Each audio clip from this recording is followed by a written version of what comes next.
So here are 15 tips, paying homage to my favorite methodology, which is PRINCE2, which is a checklist methodology. But Bam, Yes. yeah, we have some. If you can try talking closer to the microphone, and so we can maybe improve the audio just a little bit. Okay. What about now? I think this one is better. Yeah. Yeah. Okay then. Go Okay, ahead, so Bam. Thank you. number one, very important, you communicate a thorough project overview and timeline. For those of you familiar, no, and I think there are some participants here who have already attended our project management foundation, we always emphasize the importance of having a project charter. That project overview is the project charter.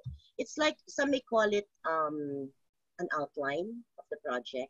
Some may call it, for those companies who are submitting the project charter, you may call it a project proposal. Now, when you get your team together, kahit na yung matagal mo ng team, right now, there may be some members who are not used to being remote. You have to revisit your project charter. Now, for those of you who are not used to creating a project charter, a project charter is one of the most important documents that you're going to be producing when you start a project. Now, a project, like what we said, what is a project, by the way? A project is what? It is a unique endeavor undertaken in order to accomplish a business goal. Meaning to say, if it is something that you have been doing before, then this is not a project. It is a unique endeavor. It is something that has never been done before. Therefore, it is very important to communicate all the aspects of the project to all the team members and ensure that everyone understands each and every aspect of the project charter. When it comes to the timeline, the rules, the goals, the objectives, everyone should be aware. And you have to be asking your team members. And this is not just, unlike before, we were so used to just submitting the project charter, distributing, disseminating the project charter to all the project team members. Ngayon, we do not have that luxury. We also do not have the luxury of just saying, I already emailed it. We cannot do that. You have to talk to them verbally, either through Zoom, just like now, through over the phone, over your local landline. You have to discuss it and ensure that each and every person understands all the elements of your project charter, especially the business directives. Ibig sabihin yung mga objectives ng project mo. Napaka-importante nun. And the timeline also. Okay, so gather everyone and discuss it. And if it should be an open discussion, just in case that there are some points that others don't. Kasi pwedeng some members of your project team, medyo nahihiya lang sila magtanong eh. So it would be good if it is an open discussion and everybody talks about it. So now, let's go to number 2. In the project charter, we discussed that there are some roles that have to be clarified. Now, the roles that you had before, especially if, for example, you submitted the project charter before the pandemic, before the ECQ, baka mamaya ngayon nag-iba na yung rules eh. Kasi whatever they had, whatever strengths they have had before, just like yung leadership, di ba? Yung sabi natin, pwede yung leadership dati, ang galing-galing niya mag-lead, tapos biglang ngayon, medyo nangangapa siya. Some of the members, some of your members may have, may be able to shine, and some members may be able to be a bit, may lag a bit when it comes to doing projects remotely. So maybe you have to revisit again the roles and responsibilities that you previously assigned. And it may not also be their skills. Pwede din kasi their capabilities when it comes to technology. Kasi pwedeng in their home or in their remote location, they do not have the technological capability of doing the project. Kasi pwedeng mahina yung internet, pwedeng shared yung laptop nila or shared yung desktop nila. So maybe we have to reassign now something that is very urgent to another person and then just assign this SME or subject matter expert that he used to that used to have this responsibility to that person with the technological ability to be able to do the project remotely. Okay, then you have to also to communicate to them the new deadlines. Kasi pwedeng, di ba sa project charter natin, bukod sa roles and responsibilities, meron tayong deadlines ng bawat isang phase. You have to re-communicate to them that, oh, now, baka nagbago ng konti yung deadline. So very important yan, and every time that you have meetings, you remind them of the deadlines. Okay, so no questions so far? So far, so good, Bam. Okay, then we can proceed. We are still on time. Number 3. This is true for those of you who have projects with project team members and stakeholders. Hindi lang project team members, but also stakeholders who are situated in a place with a different time zone. Sometimes we overlook or we tend to take for granted the time, local time. And we sometimes think na, okay lang tumawag sa kanila kasi ano naman ngayon 8 to 5 or 9 to 5 during office hours. But then, remember na kung international yung time nila, baka tulog pa sila. So, don't expect that they will be able to answer whatever urgent questions that you have there. So, I know that this is a given and people always take note of this one, but it is very important talaga, and this has proven a very useful thing for me to have a time clock. Saka yung parang ganito. Saan na ba yung picture ko? Parang ganito. This one.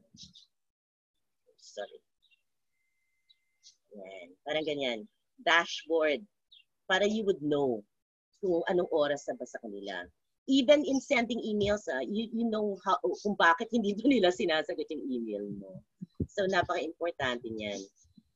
We have also to remember that maybe right now, we are no longer within the confines of the 8 to 5 schedule, 8 a.m. to 5 p.m. schedule.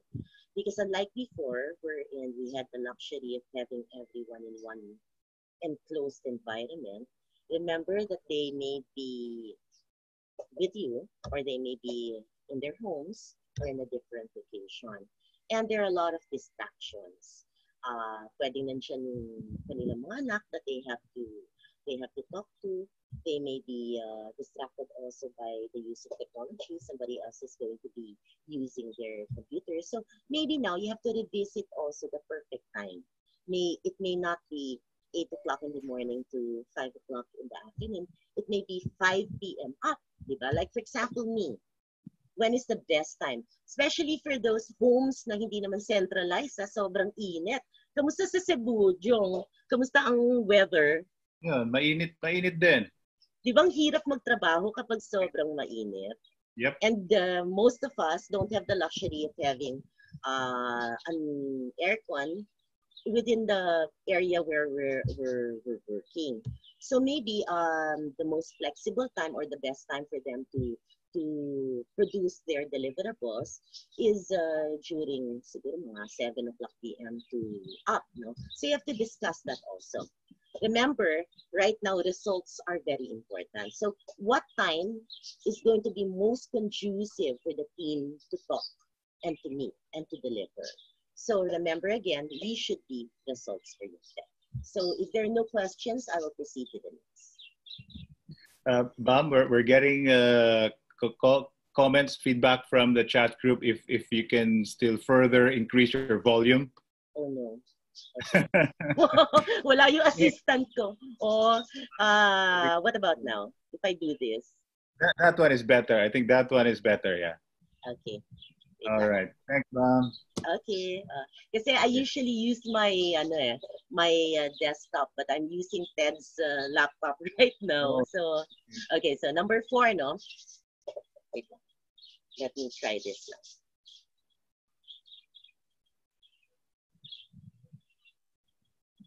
Okay. Integrate project. What about now? Yeah, that's better, ma'am. Yeah. Okay. Then, no questions pa? Time No question. zone. Yung, remember, di ba, yung first natin, communicate, no? Very important yan. Yung project charter. So, I don't know if everyone is using a project charter, but please create the project charter before the start of the project. Again, ano ba yung project life cycle? Di ba yung project life cycle natin? Sabi nga natin, a project has a beginning, a middle, and end. That's one of the characteristics of a project. A project is unique, no? A project always has a time, cost, and scope, right?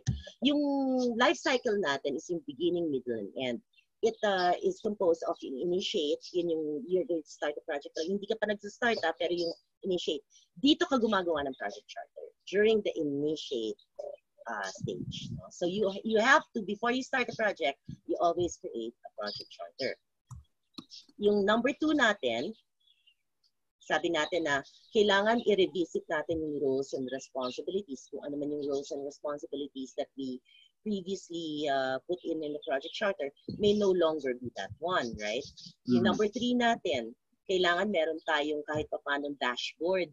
Diba? Kailangan i-dashboard natin para we can be respectable of the time zones of our other remote team members.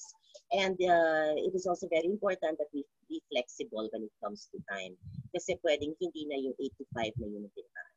So, okay, number 4, for those of you who still do not have a project management platform, now is the perfect time to start doing that one because it's so difficult to be using different applications in order to collate and to gather the data. Remember dati, we were still in one location, local geographic location yan. And then pwedeng we're using the server of the company. Ngayon hindi, cloud-based tayo or internet-based.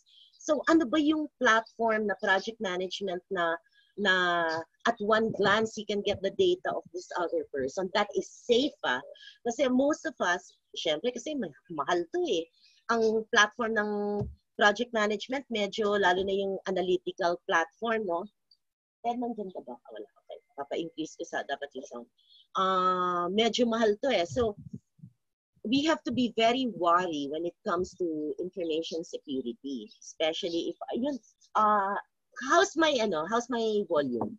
Can you increase my volume? Hindi daw It's better na ngayon. Yeah, a whole lot better now. Yeah. Okay, a lot better. Okay, so yun yung project management platform, napaka-importante nito. Invest in a project management platform now. A safe project management platform.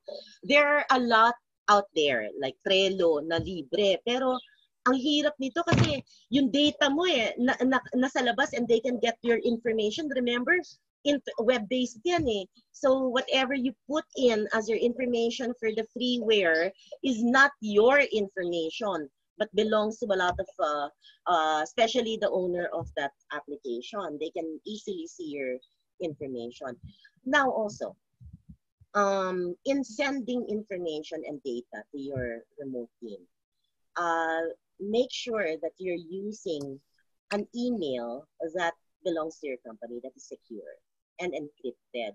If you're still using Gmail right now, my God, you have to stop doing that one because information is king. Information is your asset as of the moment, especially during this environment. And we don't know kasi pwede mo sabihin na, uy, okay lang kasi tapos na yung pang ilang wave na ba daw ngayon? Yung hindi totoong wave.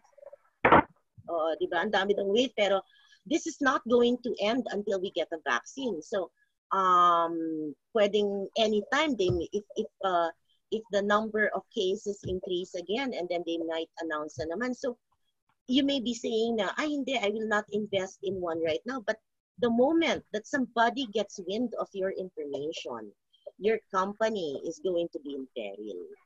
Information is king right now.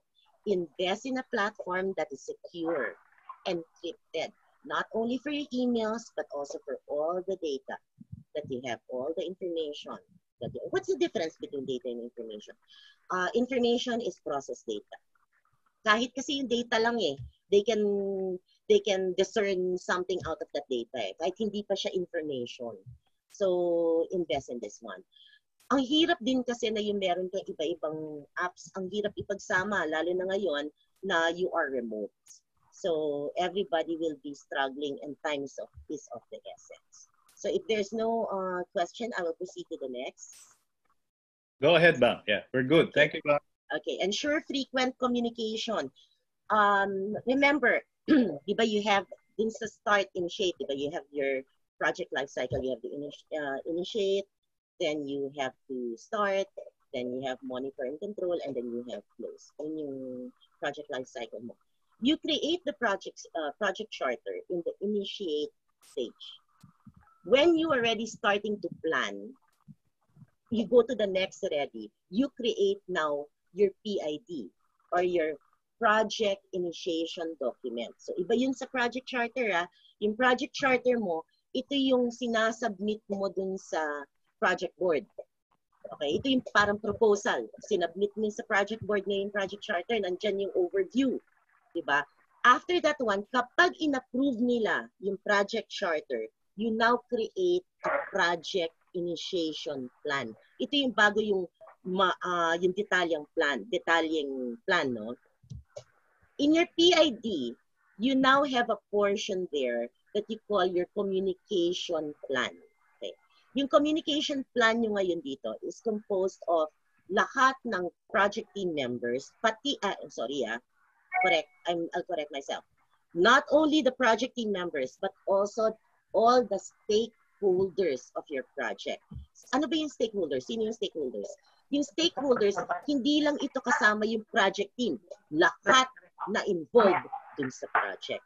Pati suppliers, pati yung project sponsor, yung board, yung mga, kasi di ba one of the characteristics of the project is it is cross-organizational eh. Ibig sabihin, you might be needing the help of the accounting department. Stakeholder pa rin ito. Ang stakeholder, lahat ng those people who will be affected by the success or failure of the project. So you create the communications plan na lahat ng pangalan ng stakeholder mo nandun. Ano yung kanilang email address, ano yung kanilang cellphone number, anong oras yung pinaka-kaya mo kailangan ng time, yung clock eh. Anong oras ang pinaka-importante, anong alternative email nila, lahat yun nakalagay. And this now should be available to all the other stakeholders. That way, if they need to verify any information, they will just go to the communication plan, or contact information, titingnan nila ngayon how to get in contact with this one. Aside from that, in your communication plan, you should already set the time of your regular meetings, especially for the Zoom, whether it's Zoom, whether it's online, whether it's face-to-face. Okay. And always encourage them na, sige, and give them also a background of what happened during the previous communication time. Sabi mo, okay, during our last meeting, we talked about this. And then make sure also that at the end of the meeting, you send them also parang yung mga pointers kung ano yung pinag-usapan during the last meeting. And everybody, kaya kailangan meron kayong platform. Kasi lahat ng pinag-usapan nun, dun sa isang project management platform, you already have a receptacle of all the information that's there. So they just simply have to go there. Pero kapag iba-iba yung apps nyo, iba-iba yung mga program nyo, ang hirap para hanapin yung certain communication, minutes of the meeting. Okay, so if there's no other question, now is 1:44. We're still in time. We will go to number 6. Go ahead, Bam. Yes. Okay. Tama ba? Number 6 na ba ako? Number 6 na, no? Okay. Thank each person for their hard work. Okay. when you create your project, let's go back to the project life cycle. Even the project life cycle, sabi natin, we have the initiate project, we have the start the project, we have the monitor and control the project, and then we have to close the project. At the end of each of the stages, it may be called a milestone, or pwedeng meron kang milestone within each. No? What is a milestone? A milestone is a phase in your project that you can celebrate kasi nagawa mo. Now, iba-ibang milestone eh. There's no set rule. Pwedeng, example ng project, a wedding. Kunyari, wedding yung project. Ano. Diba, pag hinimay-himay ko, kasi I'm used to product planning eh, like in Prince 2. Deliverable base. Ano yung deliverables for a wedding? Meron kang wedding, meron kang ceremony, meron kang reception, meron kang, ano ba? Within that reception, meron kang entertainment, meron kang food, meron kang beverage, no? Then you may have your entourage. Pwedeng your entourage is part of the ceremony or pwedeng hiwalayan. It all depends on how you plan. Now, if you're going to take a look at it, the mother milestone is yung ceremony, yung reception, and pwedeng picture taking or whatever, no? Yung, hindi ako marunong gumawa ng wedding eh. Yung at the end, no? Some may consider this, the ceremony, as a milestone. Ibig sabihin, paglakat ng mga details nun, natapos ko, celebrate ako. But there are some that want to celebrate a milestone in getting the church, that is a milestone. In getting the pastor or the priest, that is another milestone. So it all depends on you. So in every milestone that I already set as a project leader, I want to celebrate and thank each and every member of my team. Why? Especially ngayon pwede mo sabihin na, okay lang yan, alam na nila yan, na thankful ako. Pero remember, we are in a different environment right now. A lot of our project team members may be experiencing, although we don't know, stress. They may be experiencing fear. Di ba sabi nga nila, ang dami ngayon na medyo may problema when it comes to coping mentally with the situation. Kasi unknown eh. We don't know next year what's going to happen. We don't know whether yung, knock on wood, we don't know whether yung kilala natin buhay pa next month. Hindi natin alam yun. So all of us are experiencing fear. We also don't know whether the company that we're working for will still be able to weather this storm, will be able to fund the project. So we are all in this stress mode, we're all in this environment of fear and environment of pain. So saying thank you for each milestone, celebrating, will play a big part in boosting the morale of your team members. Okay. And you cannot do this unless you learn and know everyone. Whenever I give a lecture when it comes to leadership, I tell them about the 5 levels of leadership. The first level is you have to be given the right. Ibig sabihin, kailangan na designation ka at alam nila. Kaya I also establish my right at the start of the seminar because that's very important. When you start your project team and you create your project charter, you have to make them know that I am like this, I can do this because I can be your mentor, and this gives me the right. The second level is forming relationships. When I say forming relationships, I do not mean it in the different sense of the word. What I mean about it is that you have to know your people. Not only know their names, not only know their time, not only know their skills, but get to a point to not only talk to them as a group, but also talk to them one-on-one. Get to know their fears, get to know their strengths, their weaknesses, what they are experiencing right now, because things may be different from when you started the project. Pwedeng iba na yung nararamdaman nila ngayon. And some of them may have reached sabi nga nila sa Peter Principle, yung point of inefficiency. So you have to revisit this. No? You have to talk to them again and tell them, paano ba ako makakatulong? Di ba? How can we help you? Kasi baka mamaya, gusto nilang tapusin yung project, pero unfortunately, hindi nila masabi sa'yo na naputol na pala yung internet nila, no? So, naka-dial up na lang sila ngayon. Or something like that. Na hindi na sila naka-fiber. So, maybe now is the best time to renew them. Diba? So, any questions? If none, I will proceed. Yes, thanks, Bam. Bam, if there's a way for you to zoom in further on your slides, I think some of them couldn't clearly see the presentation. Yeah, that's better. Yes. Okay. Perfect. Yep. Okay. Don't worry because most naman na nandito sa loob, I express verbally. But just tell me if you cannot see. Okay. Yes, Number 8. Okay. This is now a very, how do we call this one? Controversial message or point that I'm going to make. Protect your team. Diba naglabas sila ngayon na, o sige, hindi na siya ECQ, MECQ na si ngayon. So, pwede na kayong pumasok para din sa mga companies that allow your workforce to go to the office. Tapos naglabas ngayon ng Department of Transportation ng directive. Nung una, na o sige, wag yung pag wala kayong shuttle service, wag kayong magpapasok, remote pa rin. Tapos naglabas na naman sila ng panibago na hindi responsibility ng company na mag-provide ng shuttle service. Tapos there are companies also out there right now that don't provide insurance or the protective equipment for their team members. Remember what I communicated at the start of the seminar.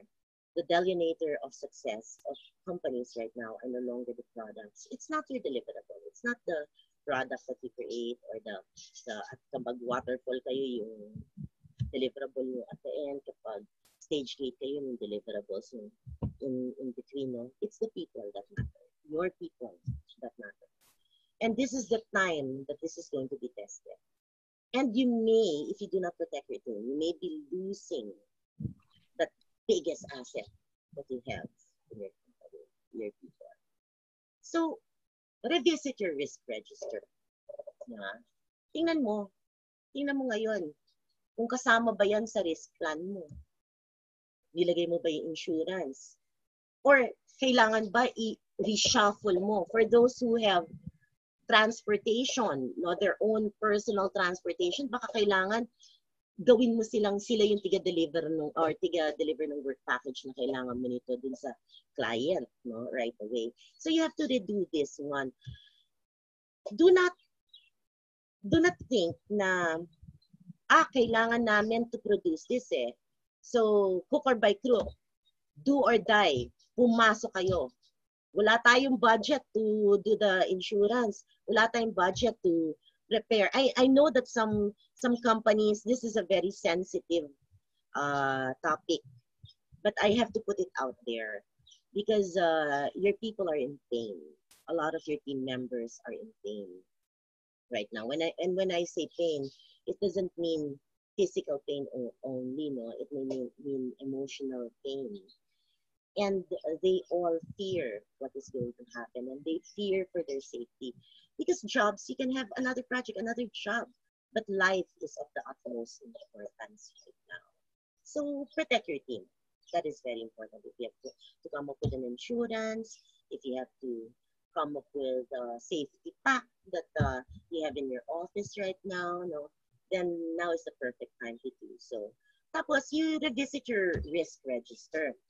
Diba, we were talking about a project charter, excuse me for in our project charter, we have our overview risk plan. When it comes to our PID or project initiation document, mas detalya na yung risk plan natin. Ano ba yung risk plan? Ano yung mga risk? Ano yung how do you call this one? Ano yung pinaka importance nito or impact, di ba? Ano yung probability nito? At tapos ano yung plano natin just in case na mangyari itong risk na to? Yun yung risk plan mo, Tapos, may budget yan, yung mitigation mo. Yung paano mo yung mitigation, this is your solution to that risk problem. So you already allocated a certain amount for that one. Baka kailangan i-increase mo yun. Lagay mo din yung insurance. Lagay mo din yung others kasi pupunta din ang team mo for that one. Okay, so questions so far.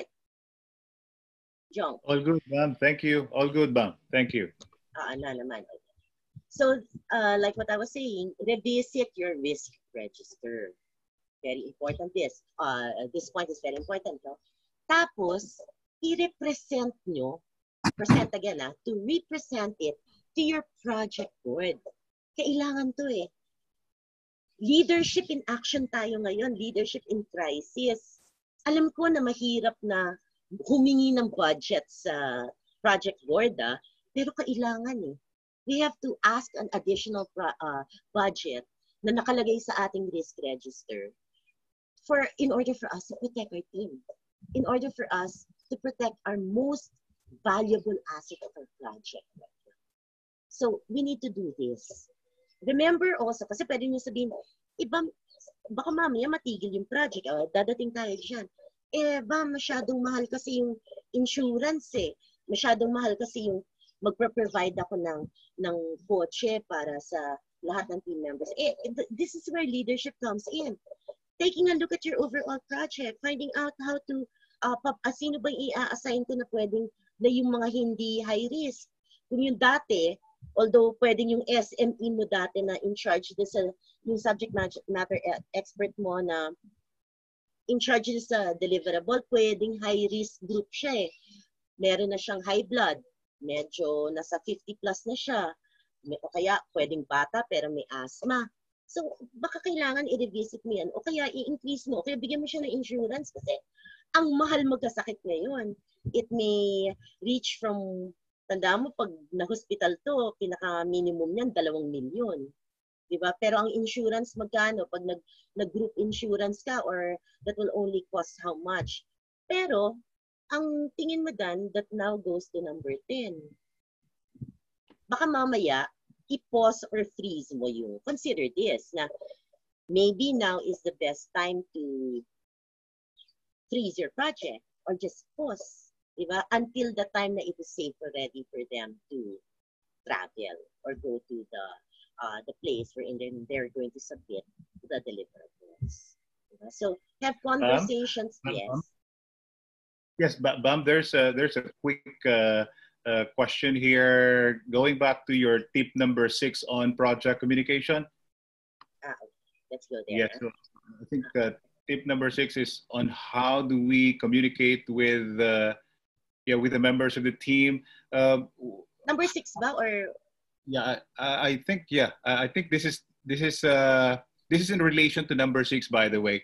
Okay. How do you, what would you do if a member of your team actually doesn't contribute? I mean, how do you? Okay, very good point. Very good point. Okay, that's a very good point. I'm sorry, Jong, I didn't let you finish. But how do I what? How do you communicate to your team member when that team member doesn't actually contribute or doesn't really perform or executes his task? The task assigned to them, Yes, in relation to the project, yeah. Okay. Di ba meron tayo, let's go back again dun sa phase ng mga life cycle ng project. We have, again, I know that I'm redundant, but I want to stress this on it. Di ba you have your initiate, then you have your start, then you have your monitor and control, then you have your close, right? At the start pa lamang, you initiate pa, hindi bago yung start. You have, di ba sabi natin, you have to get to know your team. So you have to know if sila ba yung pwedeng, yung inassign mo sa kanila crucial, pero sila yung pwedeng medyo ayaw. But are you talking about na yung bigla nag-iba yung dati naman responsible siya? Dalawa yan Dati accountable siya or from the start pa lang hindi siya accountable siya? I think either way, when you see your team member maybe having problems in delivering his probably output or couldn't perform, or in other words, bottom line performance issues as far as project management is concerned. Okay. What are your thoughts on this as far as the best way to communicate with the team member? Are you going to push them, mentor them, or how are you going to intervene? Okay. Kasi from the start pa lang, if kunyari yung start, yung first pa lamang, yung in assigning, no? In assigning, you already know them eh. So you know na kung sino yung pagpa-partner mo. Kasi now is the perfect time na mag-partnership sa mentoring eh. You mentor yung one-on-one. So hindi lang ikaw, hindi lang yung frequent, yung communication plan niya na yung mag once a week, group, tapos every twice a week, meron kang person-to-person, or yung one-on-one na gagawin mo. You should also be assigning at the start of a project to monitor. So ang ginawa mo, minultiply mo yung job mo as a project manager or as a team leader or as a project leader. You multiplied it.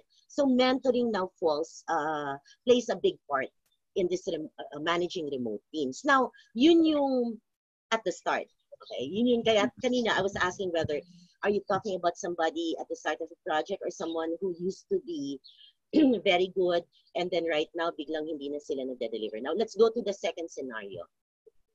Someone who used to deliver, especially on when you were local, meaning to say that kapag nasa loob ng office, tapos biglang tumigil, biglang nag-iba. There are reasons, deeper reasons, root causes for this one. It may be mental, when it may be emotional, no? It may be coping mechanism. They may also be experiencing some problems, personal problems, or it may be technological. Pwede kasing nahihirapan sila, pwedeng tatlo silang gumagamit ng laptop na hindi mo naman alam. You have to know them. Kaya we have, let me just go to that slide. At the start. So I think you mentioned that on tip number 7 also, Bam, like get know them, what are strengths, weaknesses, issues, as far as your team members are concerned. Saka that does not end at the start of the project. Kasi we're so used to the waterfall methodology. Tayo, ever since, talagang gusto natin waterfall eh. Gusto natin na start of project, lahat ng planning gagawin ko yan. Pagkatapos monitor control na lang ako. Pagkatapos close sa project, tapos na. Kaso hindi ganyan ang buhay eh. Kailangan agile tayo eh. Kailangan ngayon mag-iba tayo ng methodology. Hindi na tayo ganun eh. Yung planning natin, getting to know yung assigning roles, lahat ng ginagawa natin at the start of the project, gagawin natin all throughout the life cycle. We have to really know our team. We have to talk to them again. Lahat yun kaya mahilig ako sa stage gate eh. Mahilig ako yung malaking project. Hinihimay ko yan. Para, tapos ito, pag natapos na to, pupunta ako sa second. Importante to. Bam, it's good that you mentioned about that model, the waterfall. Maybe for the interest of those members in the audience who don't understand what waterfall is, the waterfall, of course, is one of the models used in project management where you proceed to the next stage as soon as you have completed the previous phase. So it's like you work towards a progression of a completed set of activities. What Bam is saying here is that you need not necessarily follow the waterfall, meaning you can be more agile in terms of choosing what activities to do instead of following a logical order. So it's a case-to-case basis, right? Oo, kasi sometimes hindi ko minamaliit ang waterfall pero mahirap ngayon mag-waterfall ngayong remote eh. Yung waterfall kasi, okay, just to be very clear, and I'm sorry kung medyo tayo lumampas but I want this to be very clear. It doesn't mean that waterfall methodology is bad. Ano ba yung waterfall? Parang waterfall, di ba?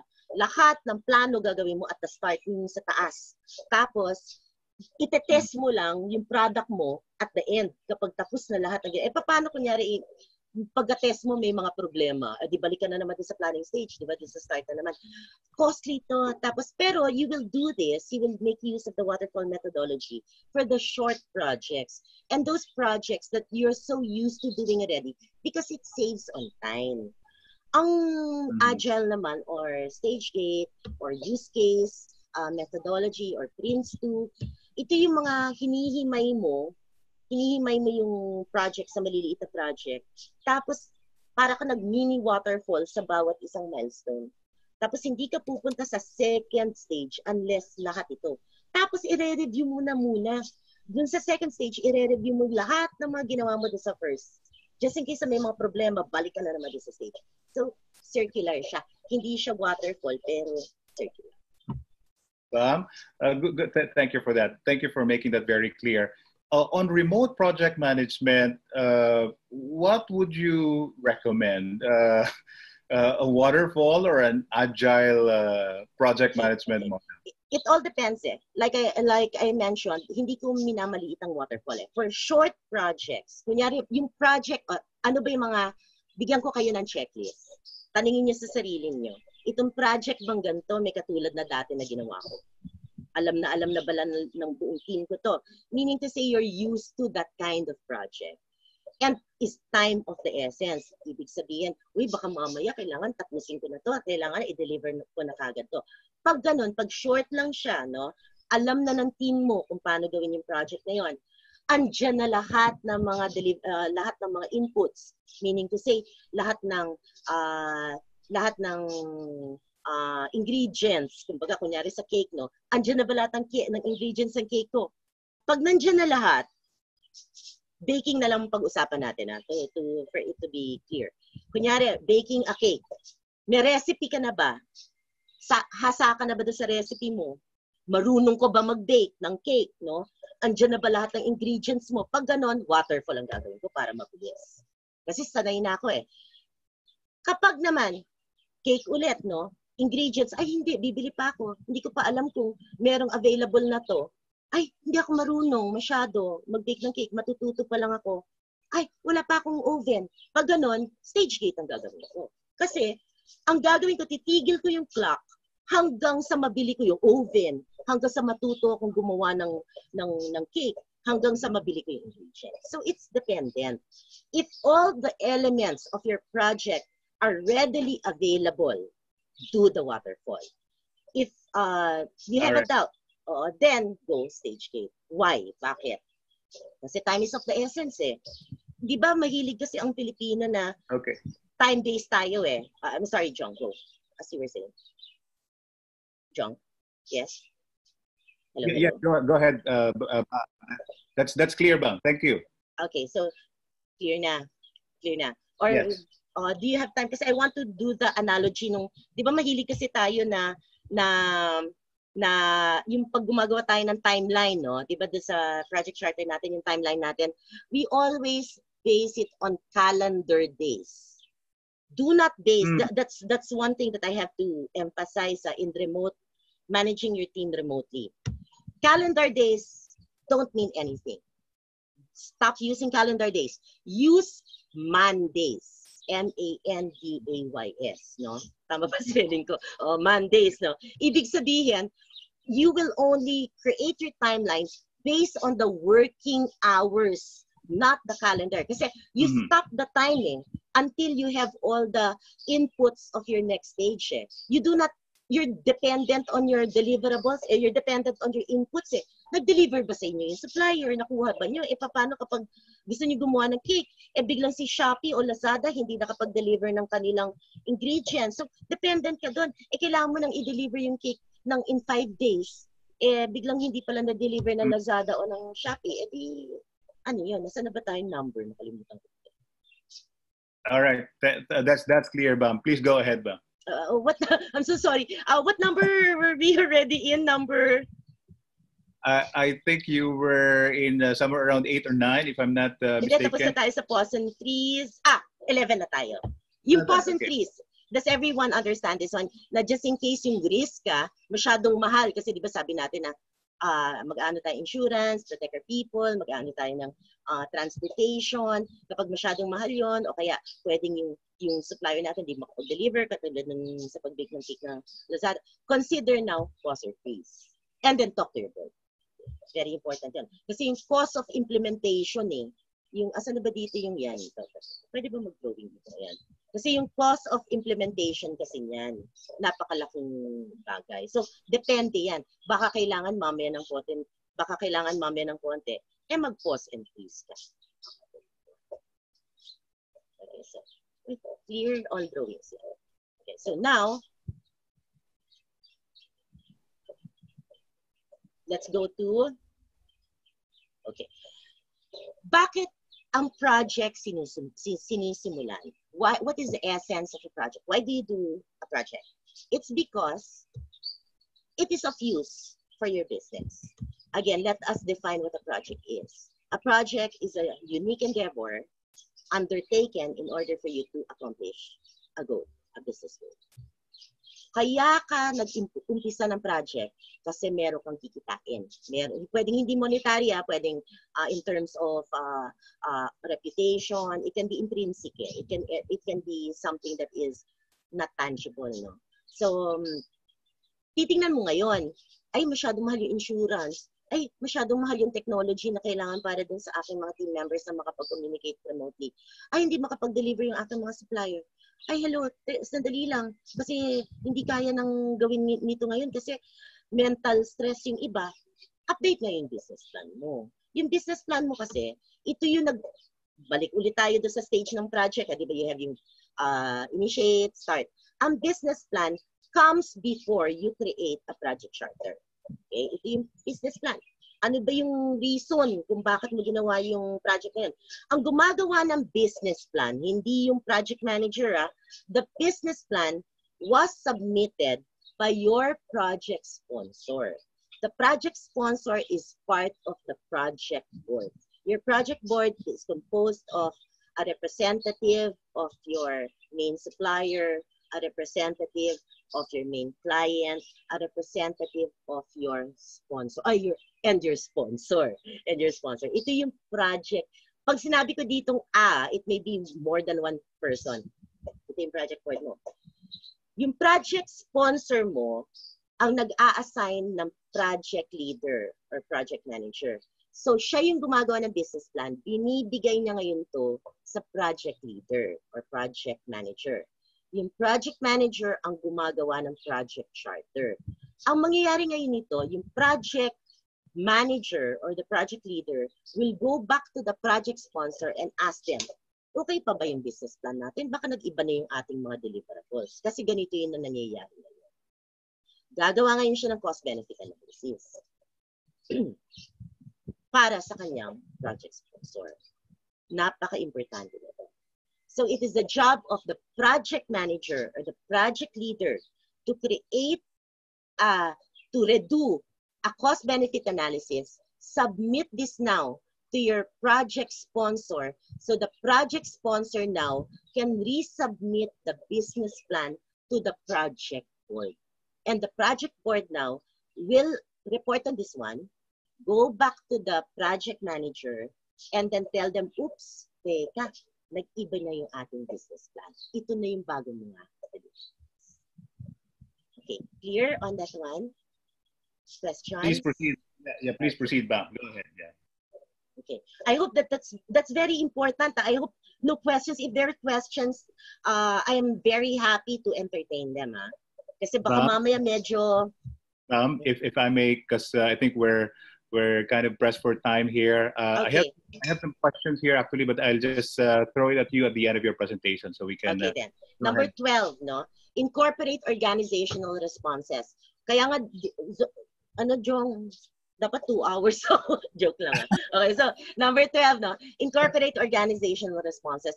Kapag meron ka mga subject matter experts out there, no? Yung mga tiga-accounting o kaya yung magaling sa technology na kailangan natin when it comes to remote communication, now is the perfect time to call them. Kasi di ba sabi nga natin, one of the characteristics of a project is it being cross-organizational, di ba? So ngayon yun. Ngayon, you have to call on them. But lalo na yung mga legal experts natin kasi we will be revisiting our contracts yung mga procurement commitments, pati yung contracts mo dun sa deliverables, dun sa client mo, i-redo nyo. And make sure that it is a win-win situation. Hindi yung let's not take advantage katulad ng ibang kumpanya na, uy, ECQ, pwede nating take advantage of this time. Let us be fair because we are all in this together. It will take a community. It will take a nation to get out of this one.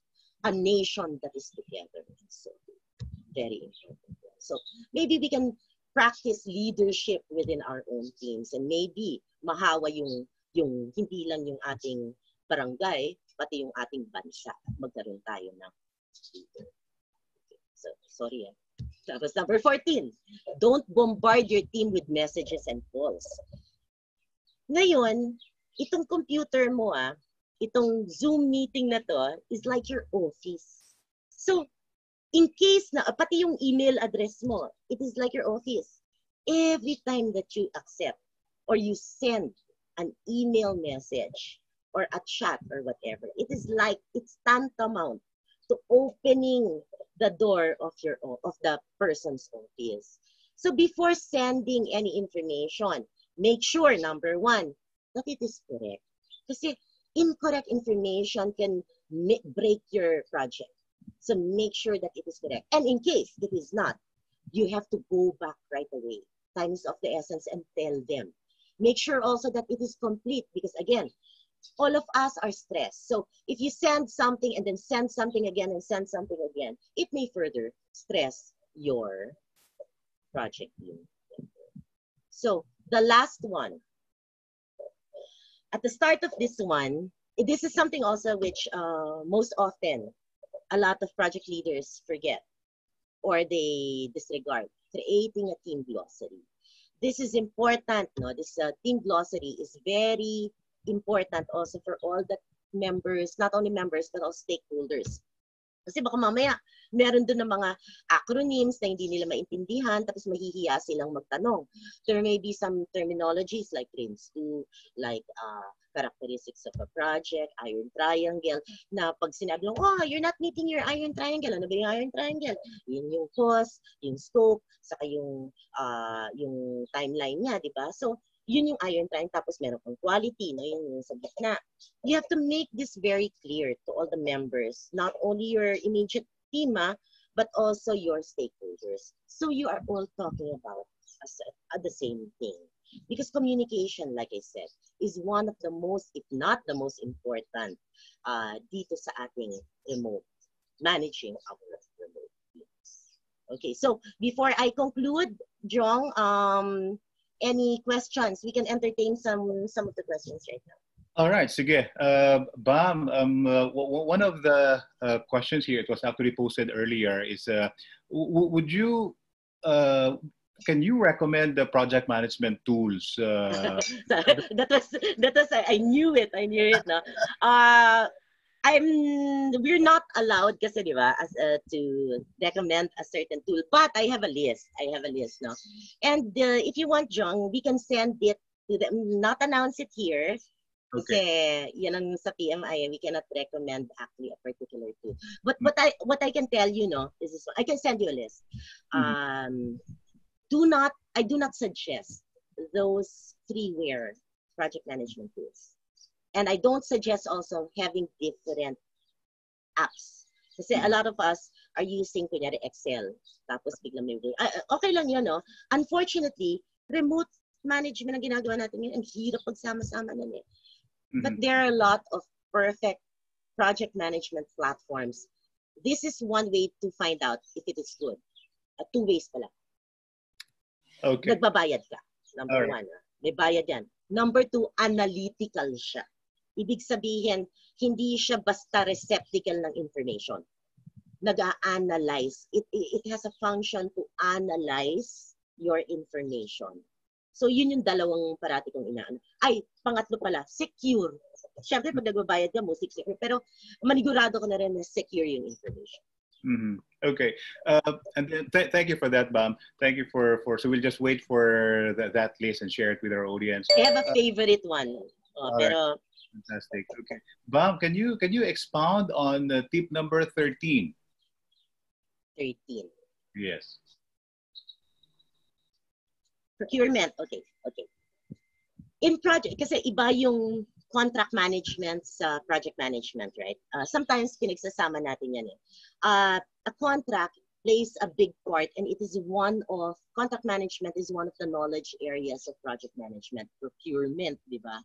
Procurement is isa sa mga knowledge areas. And ibig sabihin ng knowledge area, as a project manager or project leader, you have to be good at it. Di ba? One of the knowledge areas na kailangan magaling ka gumawa, magbasa, hindi gumawa kasi ito yung kailangan mong kumuha ng SME, yung lawyer mo. Kailangan marunong ka magbasa ng kontrata. At second, kailangan yung kontrata na ginagawa mo is for the good of all. No? Ibig sabihin, yung team members mo hindi nalalagay sa alanganin. Tingnan mo ngayon, kasi yung kontratang ginawa nyo at the start of the project and you approve, di ba? Remember, a contract, although sabi nga nila, too late the hero pag na-sign mo na yung contract, but contracts can be amended. Change is inevitable right now You have to be very fair in this one. So tingnan mo, ano yung timeline? Kasi pwede nakalagay sa kontrata mo, pag hindi dineliver, edi walang sweldo, o kaya wala, pause the project. You have now to talk to your, kaya di ba yung project board? Di ba yung project board? Sino yung project board ulit? Kaya very important yun Yung project board mo may representative ng client, may representative ng supplier, at may representative ng gumagawa, which is your sponsor. Kapag in-establish mo yung project board mo na ganito, madaling kausapin yan. Pero kapag at the start of a project, hindi ka naglagay ng representative or hero mo na in the part of the supplier, in the part of the client, mahihirapan ka ngayon to consider your contracts again or revisit your contracts. Kasi sa contracts mo ngayon, lalo na kapag yung kontrata mo, nakalagay dyan yung timeline na calendar days, ay nako, patay kang bata ka. Pag hindi ka Mondays, ang nilagay mo daw. At kapag in-include mo yung mga deliverables na nakalagay dyan, kasi di ba most of the contracts may nakalagay na parang commitment of deliverables doon. Akong ginagawa ko kasi, okay, this is a tip I have a mother contract, but I have in each stage, hinihimay ko na yung project sa maliliit na nodes na mga stages. Bawat isang stage, gumagawa ko ng kontrata. Ibig sabihin, saka wala akong yung all-encompassing clause everything that's included in this contract and that's it and no other I don't put that. That way, I will only start with the second contract kapag lahat ng inputs nito nandito na. So at any one time pwede kong patayin. Lalo na kapag hindi nag-cooperate. All right. That's good. Thank you, Bam. Here's another question from Miss Rosalinda Torres. She's from the Department of Science and Technology. Here's the question, Bam. I'll just read this. Until when can you consider your team members' personal struggles and concerns at this time of crisis when it comes to the completion of your project? Patience is is a virtue right now. But if it is case to case, gaano bang ka-importante yung team member mo? Number one, yung sobra bang laki ng contribution niya to dun sa make or break ng project. Kapag siya yung delineator, kung siya yung kumbaga pivot ng buong project na yun, ay Diyos ko, patience until magsawa ka kailangan. But kapag hindi naman crucial, revisit this one, Kasi baka naman yung kanya mga responsibilities sa deliverables, pwede mong i-assign sa iba Again, your people are going to be the most important asset right now. As a leader, the fears, the pains that your people are now experiencing may be new Pwede kasing dati, hindi naman siya ganun, tapos biglang ngayon naging ganyan siya Baka kailangan ngayon na ng extra care. Parang anak yan Di ba yung dating mong anak na magaling naman, na mabait, na maasikaso, biglang ngayon naging strange ang ugali niya. It's because each of us, di ba sabi nga nila, we're all in this together. We're all experiencing the same thing. No, we're not. Whatever he may be experiencing may not be what you're experiencing. Pwedeng ikaw meron kang computer, meron kang laptop, meron kang asawang nagmamahal sa'yo, meron kang anak na talagang nag-cooperate. Malay mo ba naman araw-araw inaaway siya? Malay mo ba naman na nahihirapan siya doon sa laptop niya? Kaya siguro ganyan ang nangyayari. Talk to them. Now, if it is already affecting 80% of the time when it comes to deliverables, change it. Change that. Yes. I think that's 80-20 tayo, Pareto tayo. Di ba? Right. Pareto is my friend in that one. Okay. I hope Ms. Torres were able to answer your question. I think that's a very straightforward answer, Bam. I like that question. Yeah, I'm very frank. I'm so sorry, pero talagang kailangan kasi ngayon it may be hurtful sometimes for us, but sometimes we have to hear it Basta kapag 80% of the time, ganito nangyayari sa kanya, edi palit mo. Yeah. And another question, Bob, still from DOST, from Ma'am Rowena Guzman. So I'll just read her question. Ma'am, can you give us some points to consider or strategies with this new normal po on project management? Case in point po, we do have a community-based project na nasa remote area na medyo mahirap ang signal ng telecom. And travel is prohibited po at this point in time. Okay. Okay. So, paano ngayon yan, di ba? Kasi baka mamaya kailangan tayo mag-pause and freeze. Kapag talagang, okay, you go back to your risk plan. Kapag tinuloy mo ba yung project na yan, pwedeng mas mahal ang gagastusin mo sa ospital ng mga tao mo, or mas mahal ba para bumili ka ng or magpatayo ng dish doon, ang tawag mo doon, yung satellite dish, di ba? Tingnan mo ngayon kasi, or baka mamaya yung intrinsic value nitong project, kumbaga long-term value ng project na to, okay, edi gawin mo na ngayon. Okay, ang question mo, how to go about handling this one? You assign now, first, number one, make sure that in terms of technology, updated. Kailangan, very important yan. Tingnan mo ngayon muna, gawa kang checklist, tingnan mo yung mga assets na nandun on ground. Technology, facilities, tingnan mo yung people na nandun, diba? Baka kailangan i-retrain. Turuan mo sila, yung mga tao, in the use of technology. Pero kailangan ma-establish mo muna yung foundation.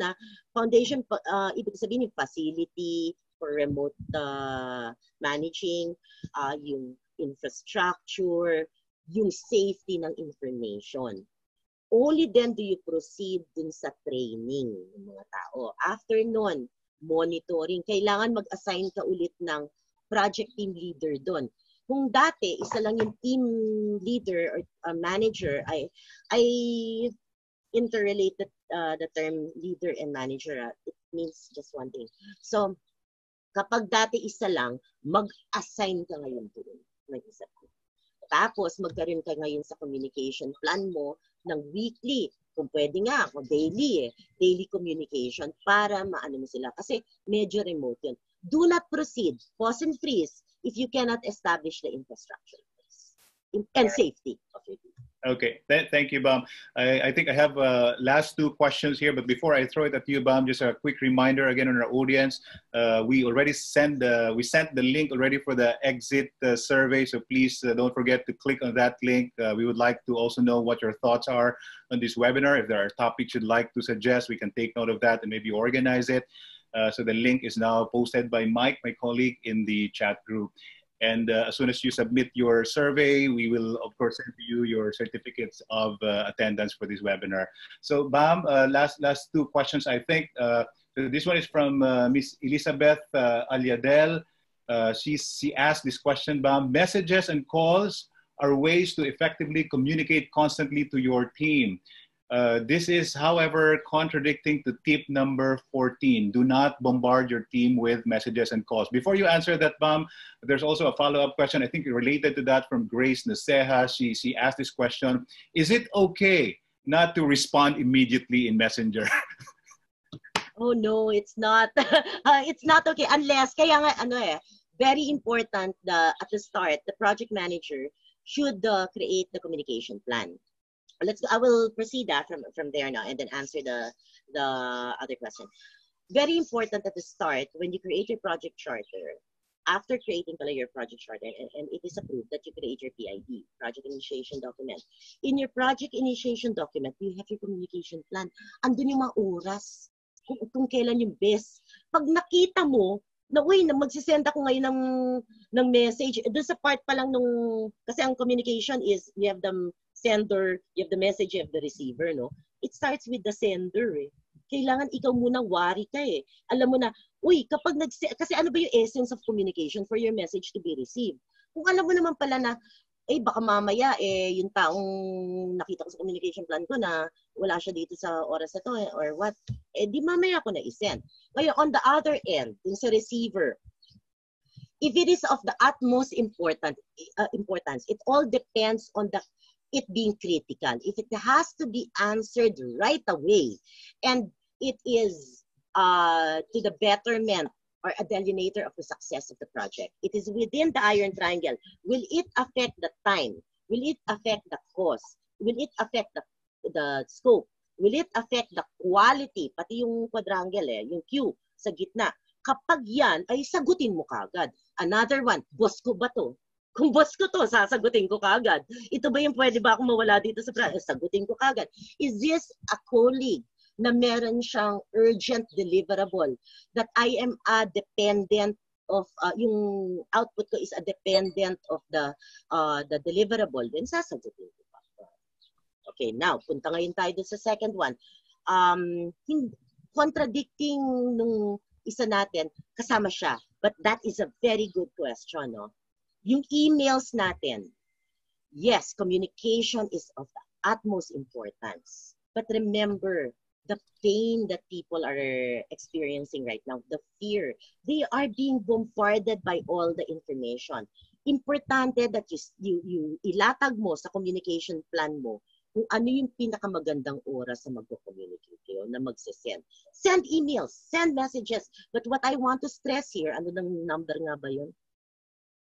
Ano yung number yun? That is the tip number... This one, no? Yeah, on 14. Do not bombard them with 14, yeah. 14, no? Okay. 14, don't bombard them with a lot. Think twice before hitting the send. Kompleto ba to yung sabi natin, yung checklist natin? Is this complete? Is this correct? Bago ka mag-send, kasi baka mamaya magsisend tayo, ay, mali pala yung sinend ko, kulang pala ng isa, send ulit ako. Ay, tika, mali pala yung sinend ko, may kulang pang isa, send na naman ako. Nakakaano yun eh. Kasi every time, bukas ka ng bukas ng door. So before you send, yes, send them, especially if it is important and vital. Pero think twice. Tingnan mo ngayon, kumpleto ba siya? Tama ba siya? Diba? Pero importante that we stick as much as possible to the communication plan that we had. Yes, have a chat window. Always have that one. But let us not make it para bang ginagawa nating parang group chat na yung kahit ano, kahit na yung mga hindi masyadong vital, i-send natin at i-ask natin. Yung pala answered na pala to ng another person. This reminds me of a meeting that I had before, wherein people were very concerned with talking instead of listening. Now is the perfect time to improve also in our reading and listening and skills. Kasi mahirap ngayon eh. People are easily stressed and easily affected with what is happening. And remember also, ang daming distractions eh. Diba? Hindi katulad dati, lahat tayo pwede nasa isang opisina, walang distraction.